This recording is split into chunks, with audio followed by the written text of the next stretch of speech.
En lo profundo de las montañas de la República Dominicana, un viejo contaba una historia. Porque yo conozco a los indios. Cuando me vino uno que hace sociedad conmigo.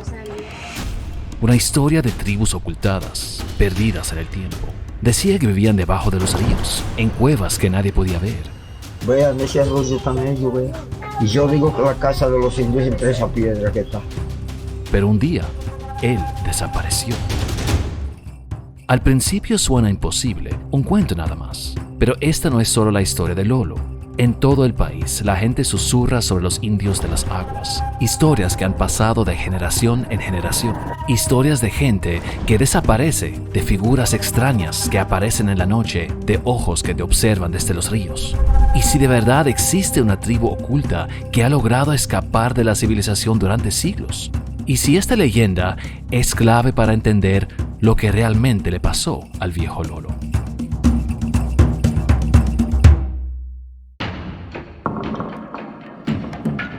Para entender este misterio, tenemos que regresar antes de que Lolo desapareciera. Tenemos que escuchar la historia de su propia voz.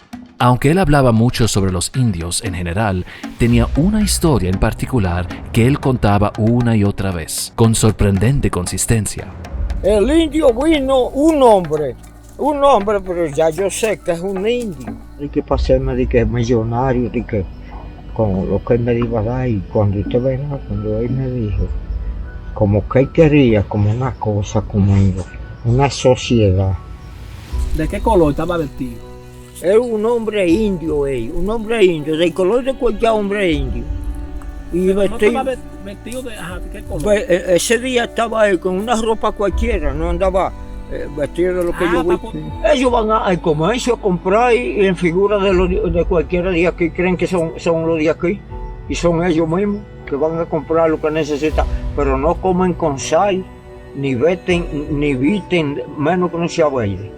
Dice a Dios que yo venía a darle una ayuda a usted, para que usted no sea así como está usted, la pobreza que se ve a un lejos, y no, que usted va a ser otra clase de persona. Y yo no sé qué él quería conmigo, porque él quería como que yo perteneciera a ellos. Entonces hasta me dijo, allá hay una joven que está soltera. Una india. Si usted la ve y se gusta, lo juntamos de una vez.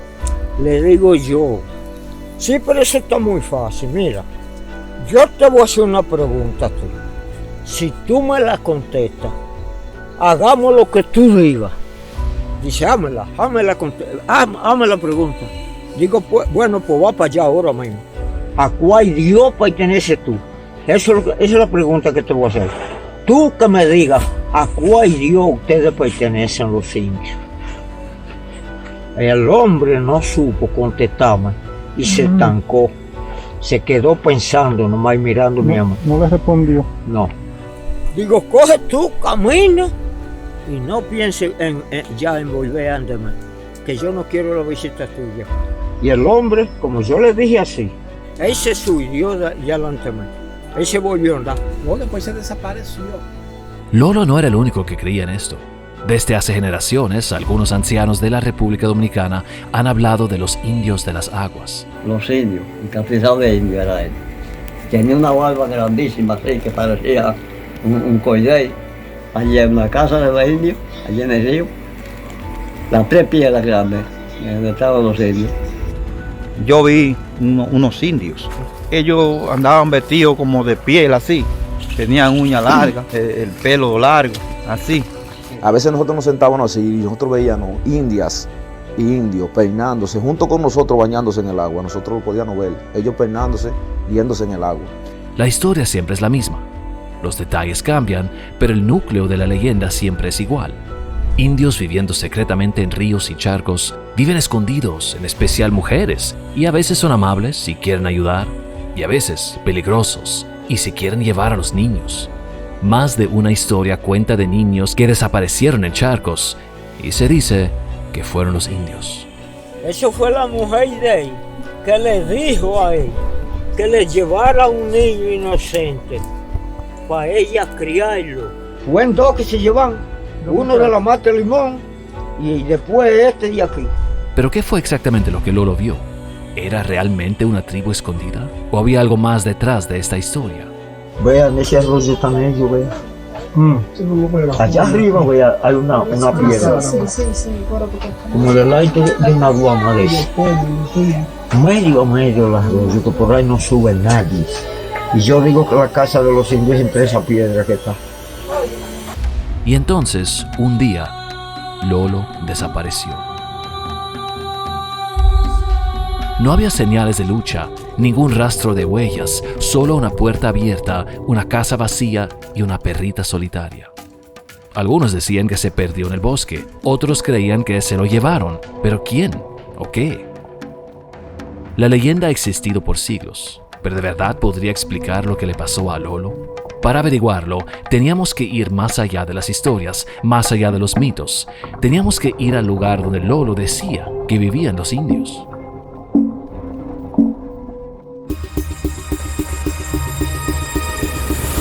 En los días posteriores a la desaparición de Lolo, la búsqueda fue implacable. Amigos, familiares, seguidores, defensa civil, bomberos, incluso policías, soldados y perros rastreadores. Se recorrieron las colinas, los barrancos, los senderos que Lolo solía transitar y, sin embargo, ni un solo rastro de él.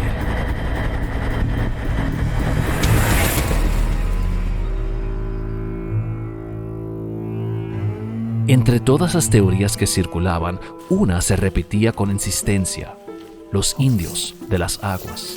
¿Y qué? ¿Por ahí abajo qué va? Creyéramos en ellos o no, todos coincidíamos en algo. Si existían, este era su hogar, porque Lolo lo había dicho. Nadie quería admitirlo. Nadie en su sano juicio podía creer realmente en aquellas historias, y sin embargo, el arroyo donde Lolo decía que vivían fue el más buscado. Cuando teníamos el ejército y la guardia, así se peinó toda esta zona. Por allá arriba. Y subimos cañada hacia abajo hasta salir del camino. Ya, imagino que todo eso lo han investigado ya. Tal vez por simple lógica, la lluvia había convertido los charcos en ríos turbulentos y peligrosos. Pero había algo más, algo que ninguno de nosotros mencionaba en voz alta. Era una sensación, un presentimiento que nos hacía recorrer el agua con la mirada, como si en cualquier momento algo fuera a emerger de las profundidades. Como si, a pesar de nuestras dudas, quisiéramos creer que había algo misterioso aquí, un rastro, un indio, o quizás el mismo Lolo esperándonos. Este es el lugar que Lolo siempre mencionaba. Muchos lo habían visitado ya a diferentes horas del día y la noche, por si acaso. Mi gente, ahora vamos a bajar al lugar donde se dice que, o bueno, donde decía Lolo que tenía la conexión con los indios. Esta es la cueva del indio. Estamos dentro de la cueva del indio, que no lo mencionaba. Juraba que los indios vivían debajo de esta agua, en cuevas invisibles para los ojos humanos. La idea de cavernas submarinas no es del todo absurda. Existen ríos en República Dominicana que ocultan pasajes subterráneos, túneles de piedra sumergidos en la oscuridad. Pero aquí algo no encajaba. No había ninguna cueva, ninguna entrada secreta, solo agua y piedras. Para el ojo crítico, no había forma de que aquí pudiera vivir algo. Lo mismo ocurre en otros ríos y charcos donde se dice que habitan los indios. Historias que persisten, pero sin rastros, sin huellas, sin pruebas tangibles. No hay evidencia de que existan, al menos no en carne y hueso. Y aún así, las leyendas persisten. ¿Por qué? ¿Por qué tantos han contado la misma historia por generaciones? ¿Será que estas historias tienen un origen real? ¿O son solo un eco de algo que la humanidad desde siempre ha querido creer? Los taínos fueron los primeros habitantes de esta tierra, prosperando mucho antes de la llegada de Colón.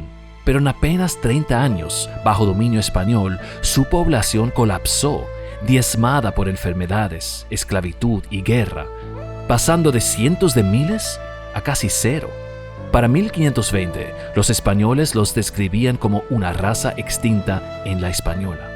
Pero, ¿realmente desaparecieron? A pesar de los sombríos informes del siglo XVI, la extinción de los taínos no fue total. Un pequeño número sobrevivió más allá de los años 1520, aunque ya no se les reconocía como un pueblo distinto. Muchos se mezclaron con europeos y africanos o vivieron como campesinos cristianizados, perdiendo su identidad original. Para el siglo XVII, los registros oficiales ya no mencionaban asentamientos o líderes taínos en la española. En términos coloniales, el pueblo taíno estaba extinto, pero en realidad, extinción significaba asimilación, no desaparición literal. Sabemos, por ejemplo, que la rebelión de Enriquillo mantuvo una comunidad taína activa hasta al menos 1530. Tras la paz con los españoles, sus seguidores fueron reasentados en Boyá y sus descendientes pudieron haber persistido por décadas, integrándose gradualmente a la población colonial. Aún así, la historia no termina ahí. Algunos lograron escapar del control español. Durante la conquista, documentos mencionan a indios que huyeron a las montañas de Bauruco y Jaragua. Es posible que pequeños grupos sobrevivieran de forma independiente durante unas o dos generaciones en regiones inaccesibles de la Cordillera Central y otros territorios remotos. Durante casi 2 siglos después de la conquista, los españoles prestaron poca atención al interior montañoso, centrándose en las zonas costeras. Esta falta de supervisión permitió que algunas comunidades indígenas o de herencia taína existieran en aislamiento. Incluso en el siglo XIX, alrededor de la independencia, hubo informes de indios salvajes en los bosques del interior, especialmente donde se sospecha que indios se escondieron y cerca de los ríos, porque para sobrevivir, el agua era clave. Los ríos y charcos no solo ofrecían recursos esenciales, sino que eran sagrados para los taínos.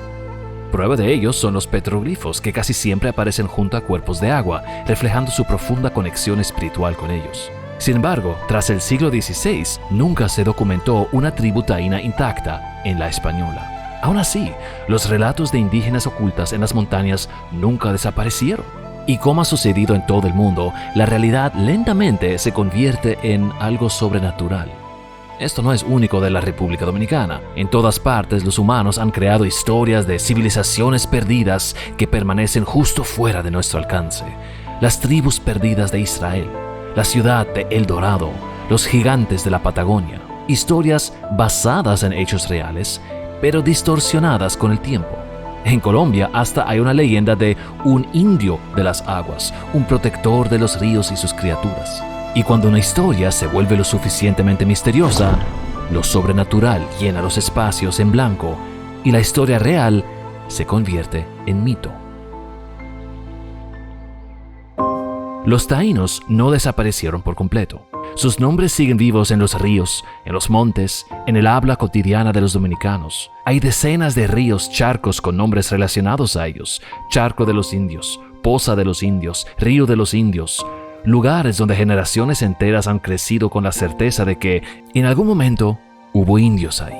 Su herencia está en las tradiciones, en la comida, en los rostros de la gente, y sobreviven en las historias. Transmitidas de generación en generación, estas historias cambiaron. Al principio hablaban de los últimos taínos ocultos en la espesura, pero con cada narrador, con cada mente supersticiosa, se añadían elementos de misterio. Si un niño desaparecía en un río, quizás arrastrado por la corriente, no era solo un accidente, eran los indios que lo habían llevado. Era una forma de darle sentido a la tragedia, de convertir el dolor en algo más fácil de aceptar, porque a veces lo desconocido es más llevadero que la fría realidad. Y como ocurre con tantas creencias, cuando alguien quiere creer, verá lo que busca.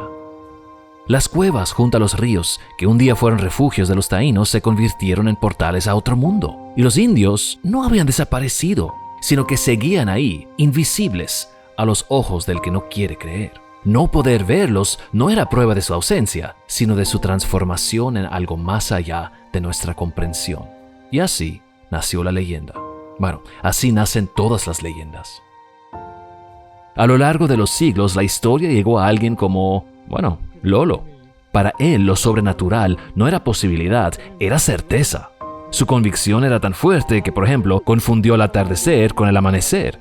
Y cuando nadie más lo notó, no dudó de sí mismo, sino de los demás.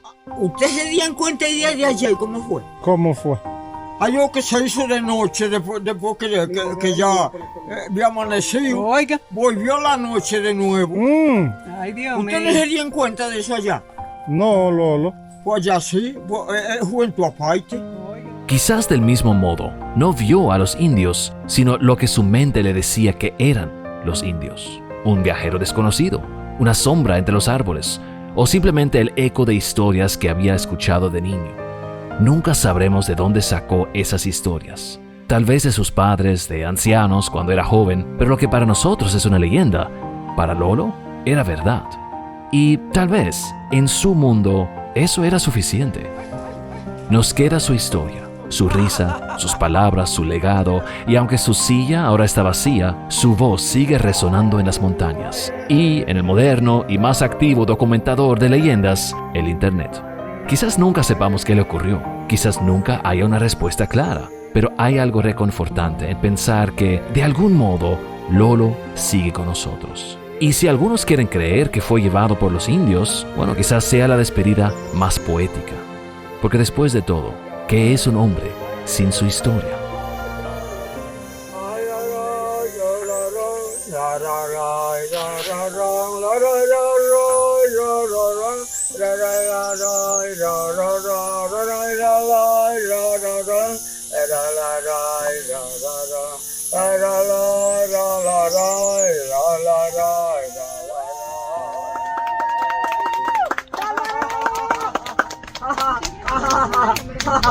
Que pasen una feliz noche todito en su casa tranquilito.